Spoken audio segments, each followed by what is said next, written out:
Welcome to our channel. Today we how to transfer data from QuickBooks to Excel, complete guide step by step clearly. To begin transferring data from QuickBooks to Excel, first, open your QuickBooks application. Log into your company file that contains the data you want to export. Next, navigate to the Reports menu located at the top of the screen. Select the specific report you wish to export. Once the report is open, look for the Export option, usually found at the top right corner. Click on Export and choose Create New Worksheet. A dialog box will open, allowing you to select how you'd like to export your data. Choose the Excel option to ensure compatibility with Microsoft Excel. After selecting Excel, you may also be prompted to decide whether to export to a new workbook or an existing workbook. Select your preferred option and click Export. QuickBooks will process your request and generate an Excel file. Once the export is complete, locate the Excel file either on your desktop or in the designated. Open the Excel file to verify that all data has been transferred accurately.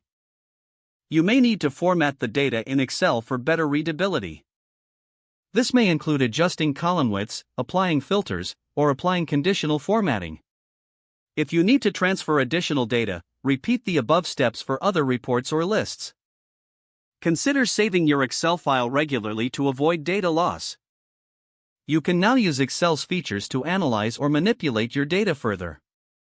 Be sure to review the imported data against the original report for any discrepancies. Once everything checks out, your data transfer is complete. If the page does not load, refresh the browser or try again in a private or incognito window. Make sure you are using the correct email address, then retype it carefully to avoid small typos. If your password is not accepted, use the Reset option and create a new strong password you can remember. Check your spam folder for verification or security. Enable two-factor authentication if available to improve account security and reduce unauthorized access risk.